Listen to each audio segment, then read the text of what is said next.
In this video guide, I will walk you through stitching the limited edition kit, the Fisherman. In this video, we'll give you an overview of what to do where, but not show you the stitches themselves, as they are all captured in other videos. So first, what do you have in your set? So you need a hoop and some scissors. If you bought a refill, you'll have these separately. You've got your bobbins all numbered up, and your fabric printed with the design. You've also got your limited edition certificate and your collector's gallery. And then here's the all-important instruction booklet for the individual stitches. Now your design doesn't use all of these stitches, it uses some of them, but we've included a lot more stitches in case you want to go freestyle. The most important is the individual stitch plans.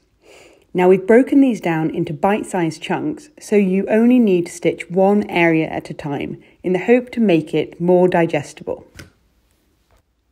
Each of these design plans relates to a different area of the character you're going to be stitching, our fisherman here. And they each have numbers along the side which match up to the numbered bobbins. So you see here 3 for red, 5 for the dark pink. We're trying to make it as simple for you to know which colour goes where. Now the other thing on the stitch plan are the written instructions, and they mark out the areas that need to be stitched in different stitches. For example, the hair in French knots.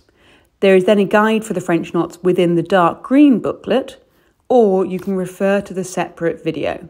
Now I'm just going to talk you through each area in a bit more detail, showing you the specifics on the design itself. So up first, the top half, and the main bit here to be aware of is the chain stitch. Now you see this whole jumper is stitched in chain stitch, but you need to change direction of the chain stitch on the sleeve. And that just makes it easier to see the subtle difference between where his arm is and the rest of the body. We've then after outlined in a little green line. So that's really the only complexity within this area. There's also satin stitch across the face, the rod, and the crown, and a little bit of French knots for the hair. So they're bits to be aware of on this top half. Now we do have a second top half plan, which maps out the fish, the net, and the backpack. And so let's do the fish first. The fish here is mainly stitched in Pekingese, which we have a separate video for. The backpack is a running stitch, and then we also have the net, which uses satin stitch and lattice work. So first, just focusing on the fish, the main bit of the body is stitched here in Pekingese work, and I would recommend doing that first.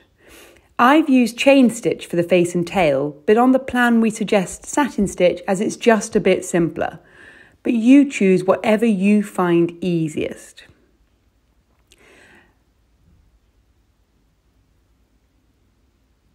Now moving up, we're just going to move up to look at the net, and so the outline of the net is done in a satin stitch, but the cross section is lattice work, and there is a separate video showing you how to do this. But if you find this too hard, think of another stitch you can use. You can even do running stitch.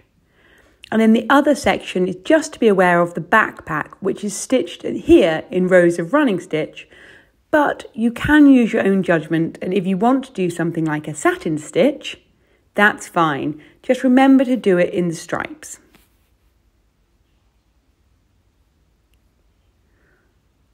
So the next step is the trousers, and the trousers are really a masterclass in darning. So you definitely need to watch the darning video before doing these.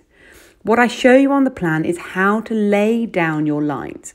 So you need to first lay the long vertical stitches down, and doing it in the two colours, the turquoise and the dark green.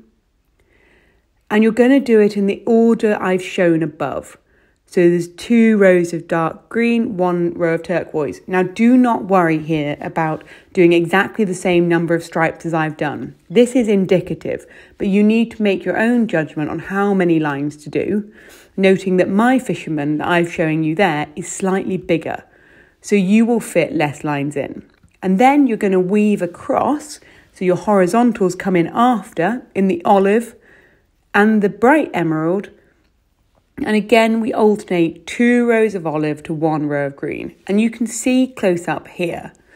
But do watch the video on darning stitch and practice this separately first if you haven't done darning stitch before. Now finally the base, and the base is one of the easiest sections of the design because this is mainly just satin stitch. The other area we show in this section is the rope. Now you can stitch the rope in a whipped stem stitch, or if you fancy trying something else, you could try couching, and I'll put a little video out there also on couching so you can see how that works. Now for the base, the main thing to bear in mind is you need to do all the satin sections first. So that's the red and the dark green. Once you've finished those bits, then you're going to go in over the top and just add those little lines of running stitch. So they'll go in after. And that's going in your light blue. Don't forget to sign your piece once you've finished it. It's always lovely to have your initials on. And now the remaining bit to do is just to stitch your outer rope. And again, I'm doing it here in couching, but you should look at whether you would rather a different stitch, and it would work wonderfully in a whipped stem.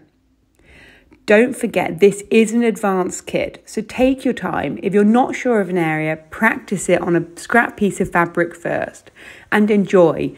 You do not have to stick to the plan I've put together. If you want to change the stitches or simplify it, do. This is your creation to do with as you will. I hope you enjoy it.